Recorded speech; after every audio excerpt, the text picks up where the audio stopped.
Hello felting friends, today I'm going to show you how to do the blonde witch, Sarah's hair. So here is the other one with her eyebrows already embroidered on. I will link the other video for Winifred showing how to do the eyebrows. She has some dark highlighting underneath her hair that I'm going to show you at the end of the video, how to put that on with some chalk. So here's the dark.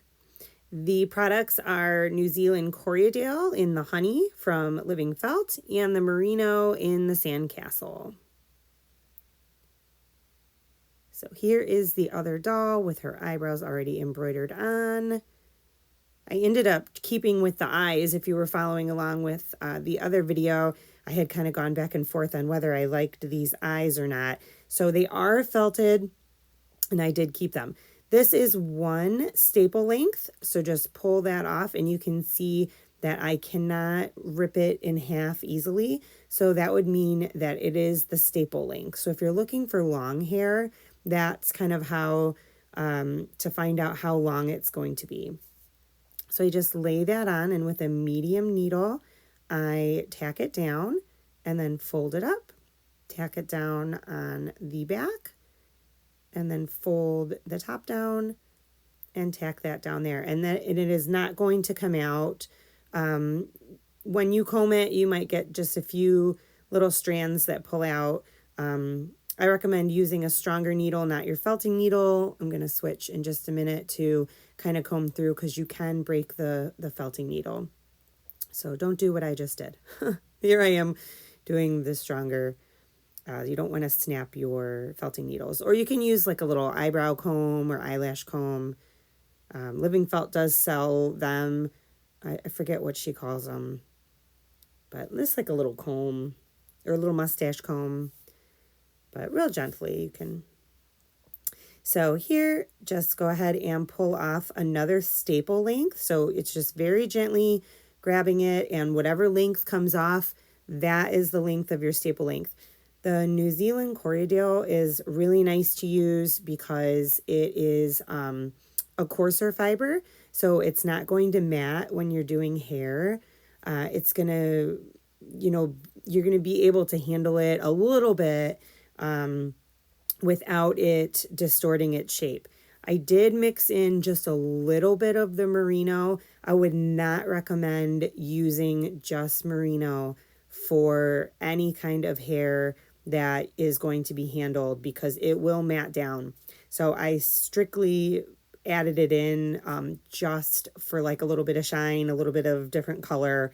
I would not recommend using it for hair because it's just so silky and fine, it will just mat up on you and then you're going to be frustrated. So you can see I'm doing kind of like a shingling, layering effect.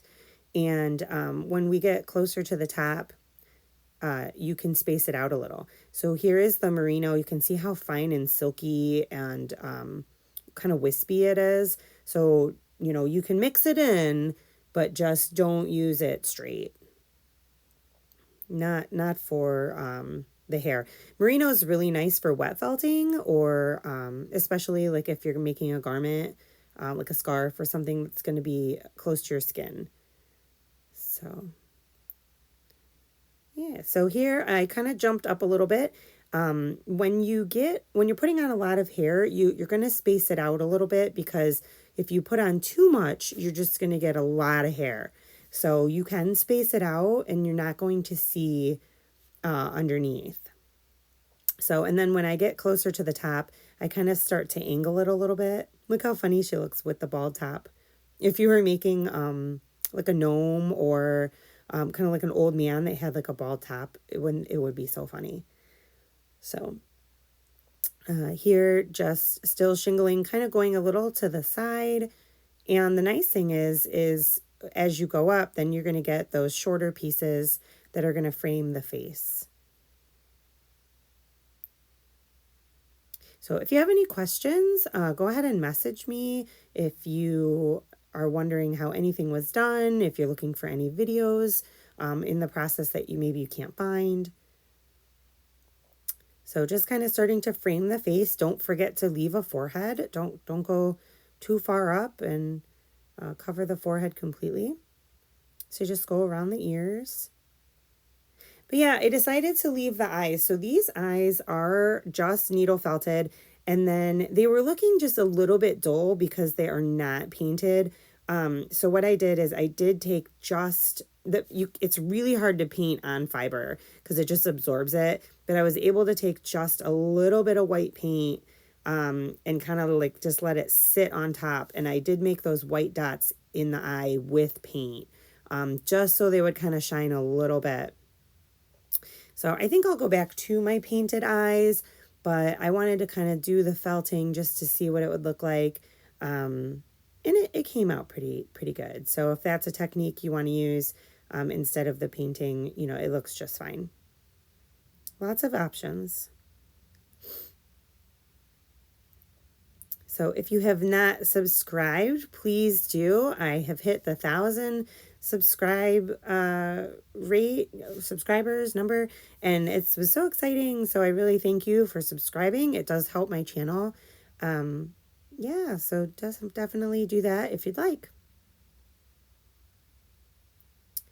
So here I'm just continuing to shingle the hair. I did recently see another felted doll that was using hair almost like it was clay. So instead of doing the loose fibers, they were making like snakes of clay or flat pieces of clay, snakes of fiber and flat pieces of fiber, almost like it was clay. And so I think I'm going to do that technique on some of my other dolls, and I'll explain it when I get there. It'll make more sense when I do it, and I can show you what I mean. So I think it'll be nice because then you can really handle the doll and not worry about it matting up or anything like that. So I really like that idea to be able to handle the dolls and kind of play with them a little bit, you know, model them around. So yeah, go ahead and you just kind of keep putting that on there, and then in a few minutes we're going to get to the part, and I'll show you how to make a nice part so that it looks finished. So this one you would not be able to handle a whole lot. It's not going to pull out, so that's really not the reason. Just it would, you know, maybe be a little bit more fragile than the other doll that has the hair of yarn. So if you would like to be able to handle your doll more, yarn is an option. You can also brush out the yarn. So there's lots of different options. You can use embroidery floss. But yeah, I really liked how this one came out. And I'm happy with her. So I hope you guys are all doing well. It's like winter again all of a sudden outside today. So we're just kind of hanging out. Here's the part.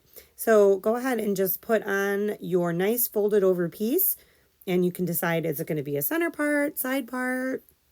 Think about, you know, the styling, and then you're going to take this piece right up to that part and put it in there.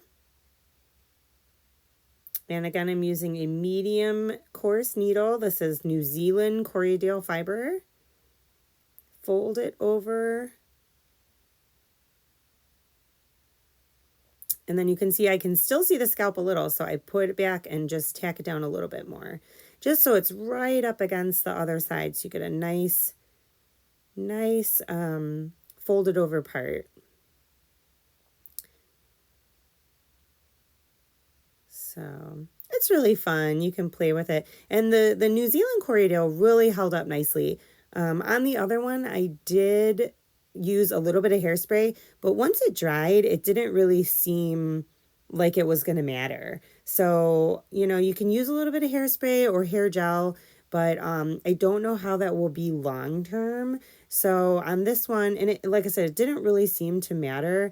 You know, once it dried, it wasn't like really holding firm or anything. So I just think without it would be fine.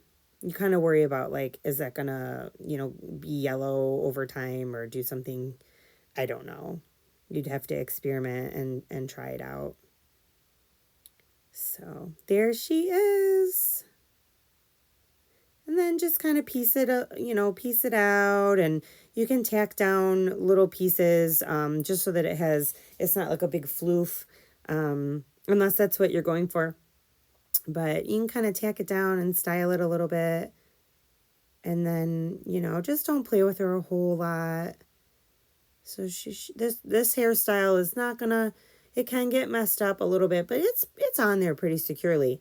So I don't anticipate that it's going to be, not durable. So there she is. I was really happy with both of the dolls. So here I'm going to show you, these are the pastels that I use. And it's just a chalk, non-toxic chalk. And so you just kind of take something to scrape a little bit of the powder off. And you can use a mask. This time I did not. It didn't seem to bother me. So I was just doing a tiny bit. So she just has a little bit of the roots showing in her hair, like the darker roots. And so I thought it would add some dimension around her scalp. And that's why I did her eyebrows so dark, because in the pictures and in the video, she has really dark eyebrows. So I know that maybe it looks a little bit funny, but that was kind of part of her character. So I wanted to make sure and have the darker eyebrows. So yeah, I hope you're enjoying this. And I'm trying to think of what dolls that I want to do next. I know I was thinking about Coraline. I've been reading the Harry Potter books, and I'm like really inspired by all the magical creatures and everything, and a lot of different books. So it's all kind of inspiring, but and fun, good fun. So there she is.